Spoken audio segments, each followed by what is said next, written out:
Hello dear students, welcome back to Surgeon Biology classes, and actually we are getting into the topic.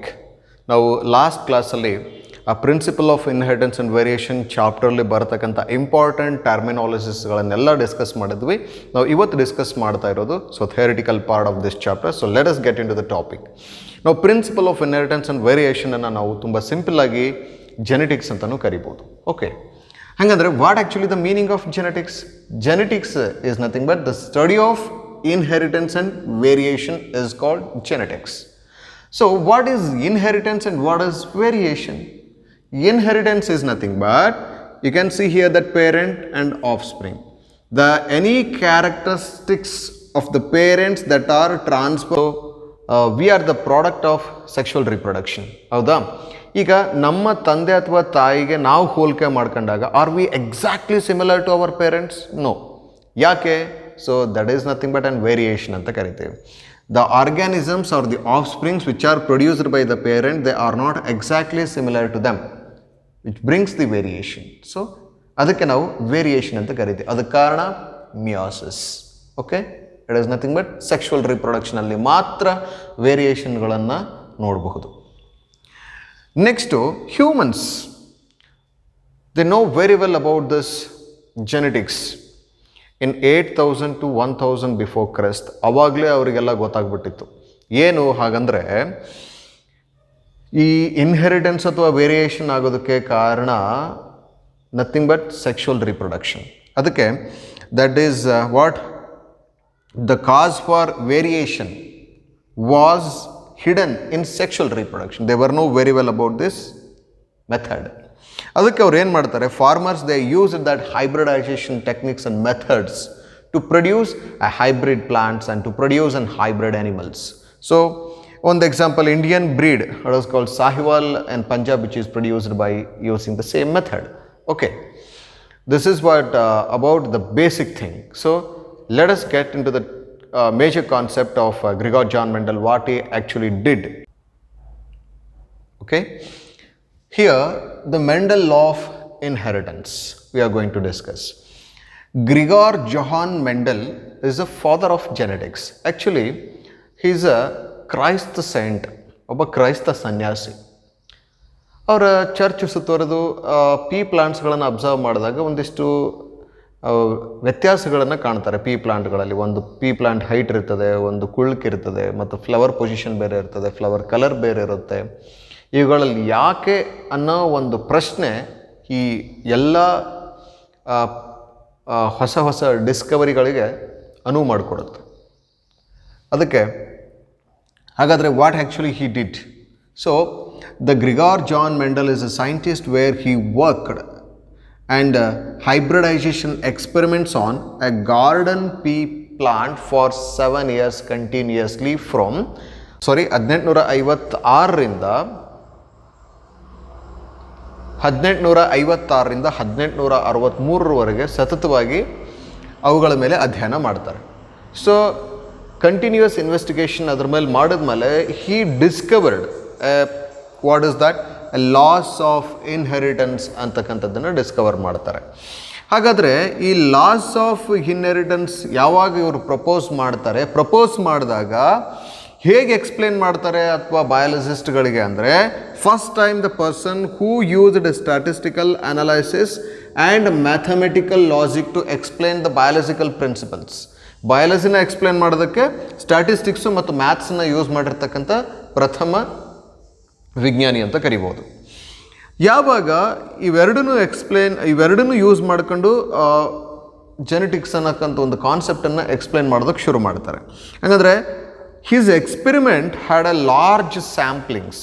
So ಸಾಕಷ್ಟು ಸ್ಯಾಂಪಲ್ಗಳು ಇವರ ಒಂದು ಇನ್ವೆಸ್ಟಿಗೇಷನ್ನಲ್ಲಿ ದೊರಕಿತ್ತು. ಅದಕ್ಕೆ ಏನಾಯ್ತಪ್ಪ ಅಂದರೆ the greater credibility to his success. ಅವ್ರಿಗೆ ಸಕ್ಸಸ್ ರೇಟ್ ಸಿಗೋದಕ್ಕೆ ಕಾರಣವೇ ಲಾರ್ಜರ್ ಸ್ಯಾಂಪ್ಲಿಂಗ್ಸ್ಗಳು ಕಾರಣ ಆಗುತ್ತೆ.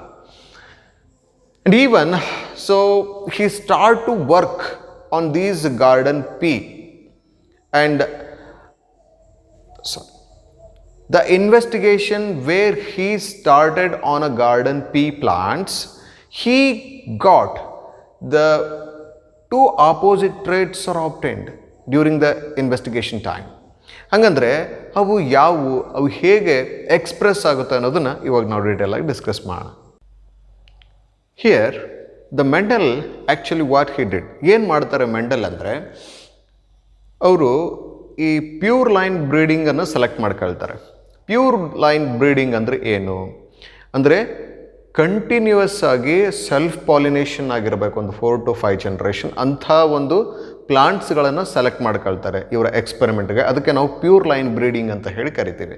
ಹಂಗಂದರೆ ಹೈಬ್ರಿಡೈಸೇಷನ್ ಎಕ್ಸ್ಪೆರಿಮೆಂಟ್ಸ್ಗಳಂದ್ರೆ ಏನು? ಹೈಬ್ರಿಡೈಸೇಷನ್ ಎಕ್ಸ್ಪೆರಿಮೆಂಟ್ಸ್ಗಳಂದರೆ ಆರ್ಟಿಫಿಷಿಯಲ್ ಪಾಲಿನೇಷನ್ ಮಾಡ್ತಕ್ಕಂಥದ್ದು. ಆರ್ಟಿಫಿಷಿಯಲ್ ಪಾಲಿನೇಷನ್ ಅಂದರೆ ಏನು?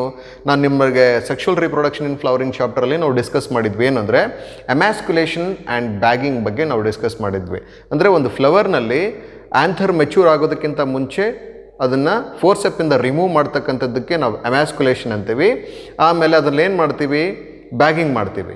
ಸೊ ಯಾವಾಗ ಅಂಟಿಲ್ ಸ್ಟಿಗ್ಮಾ ಮೆಚ್ಯೂರ್ ಆದಮೇಲೆ ಏನು ಮಾಡ್ತೀವಿ? ನಮಗೆ ಡಿಸೈರ್ಡ್ ಪೋಲನ್ ಗ್ರೇನು ಬೇರೆ ಫ್ಲವರಿಂದ ಕಲೆಕ್ಟ್ ಮಾಡೋದನ್ನು ತಗೊಂಡು ಸ್ಟಿಗ್ಮಾ ಮೇಲೆ ಹಾಕ್ತೀವಿ. ಆವಾಗ ನಮಗೆ ಡಿಸೈರ್ಡ್ ಕ್ಯಾರೆಕ್ಟರ್ಸ್ಗಳನ್ನು ಅಥವಾ ಡಿಸೈರ್ಡ್ ಕ್ಯಾರೆಕ್ಟರಿಸ್ಟಿಕ್ ಫೀಚರ್ಸ್ಗಳನ್ನು ಈ ಪ್ಲಾಂಟ್ ಎಕ್ಸ್ಪ್ರೆಸ್ ಮಾಡೋದಕ್ಕೆ ಶುರು ಮಾಡುತ್ತೆ. ಓಕೆ, ಇದು ಹೈಬ್ರಿಡೈಸೇಷನ್ ಎಕ್ಸ್ಪೆರಿಮೆಂಟ್ ಅಂತ ಕರಿತೀವಿ. ಹಾಗಂದರೆ ಮೆಂಡಲ್ ಯಾವ 7 ಟ್ರೇಟ್ಗಳನ್ನು ಅಥವಾ ಕಾಂಟ್ರಾಸ್ಟಿಂಗ್ ಟ್ರೇಟ್ಸ್ಗಳನ್ನು ಸೆಲೆಕ್ಟ್ ಮಾಡ್ಕೊಳ್ತಾರೆ ಅವರ ಒಂದು ಇನ್ವೆಸ್ಟಿಗೇಷನ್ಗೆ ಅನ್ನೋದನ್ನು ಡೀಟೇಲ್ ಆಗಿ ಡಿಸ್ಕಸ್ ಮಾಡೋಣ. You can see here that is the characters, a dominant character and recessive character. As we know that dominant character is nothing but the character even it expresses in the presence of recessive gene. Dominant and recessive anta ನಾವು ಓದಿದ್ವಿ. Recessive do not expresses his character, it concealed within the body. So okay, height, plant height ಅಂತ consider ಮಾಡಿದಾಗ tall ಅಂತಕ್ಕಂಥದ್ದು dominant character, dwarf ಅಂತಕ್ಕಂಥದ್ದು recessive character. Okay, ಮತ್ತು flower ಅಂತ ತಗೊಂಡಾಗ ಫ್ಲವರಲ್ಲಿರ್ತಕ್ಕಂಥ violet colour is a dominant and white colour is a recessive character.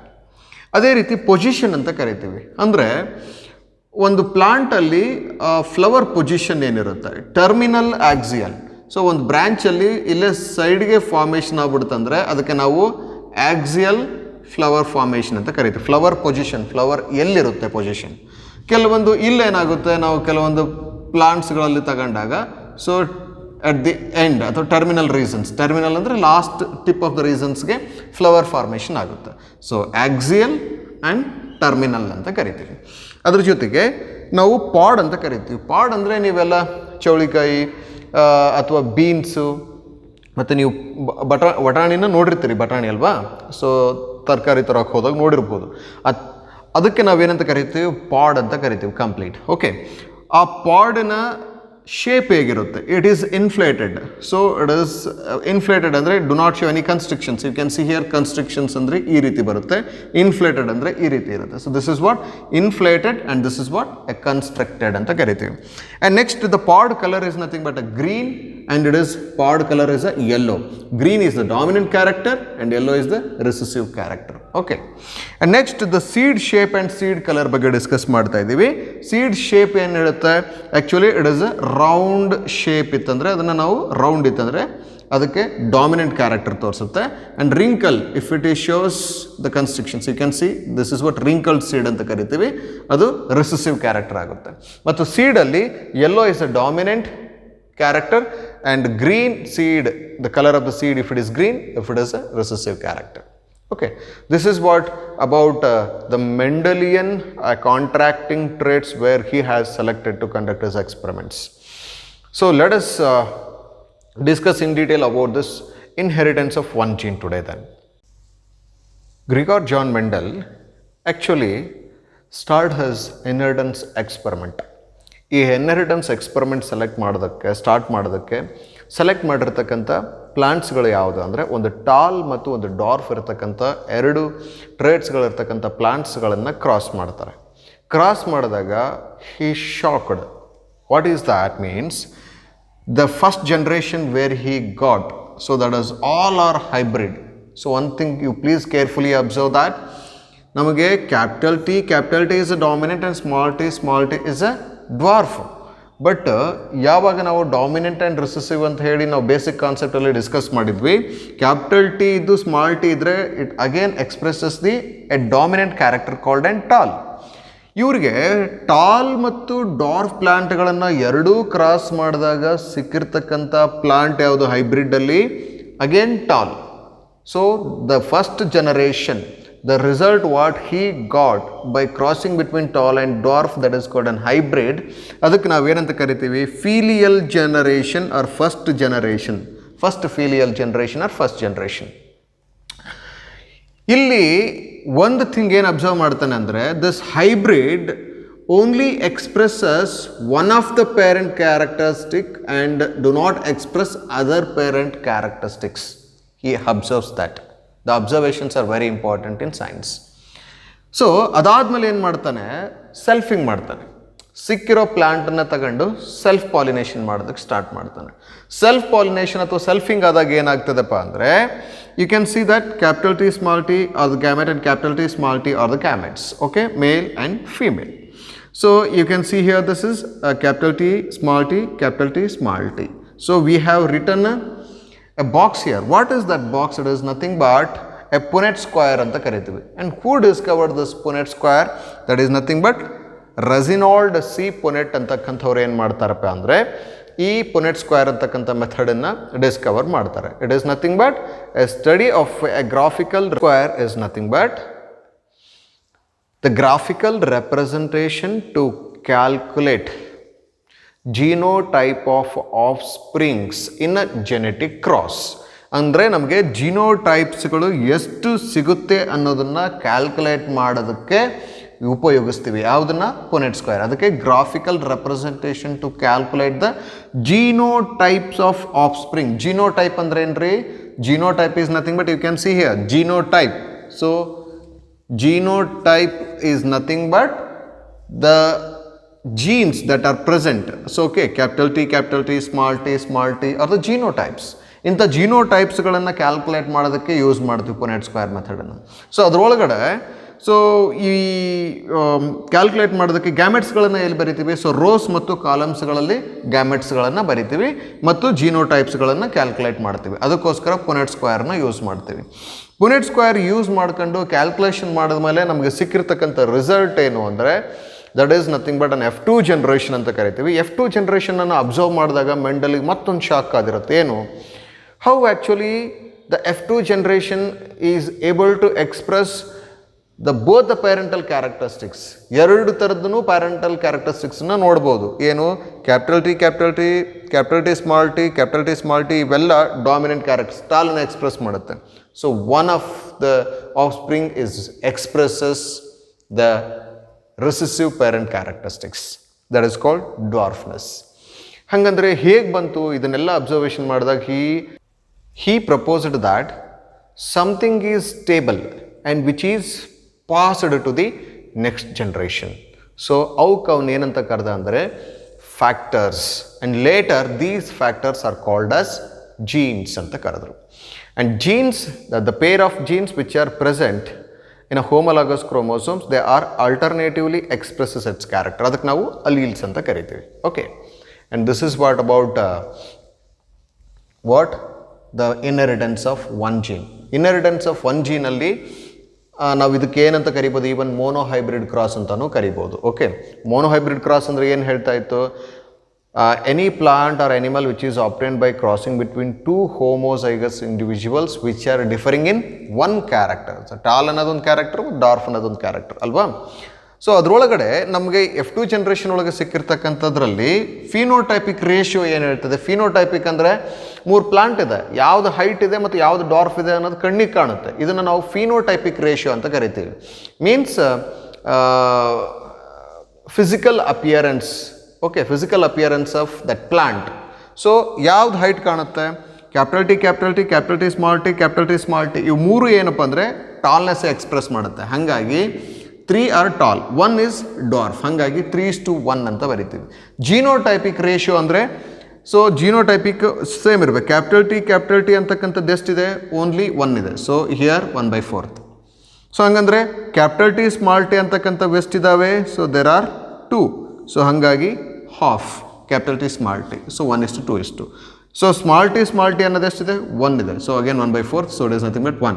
ಅದಕ್ಕೆ genotypic ratio, genetical constitution of an organism. So 1:2 2:1.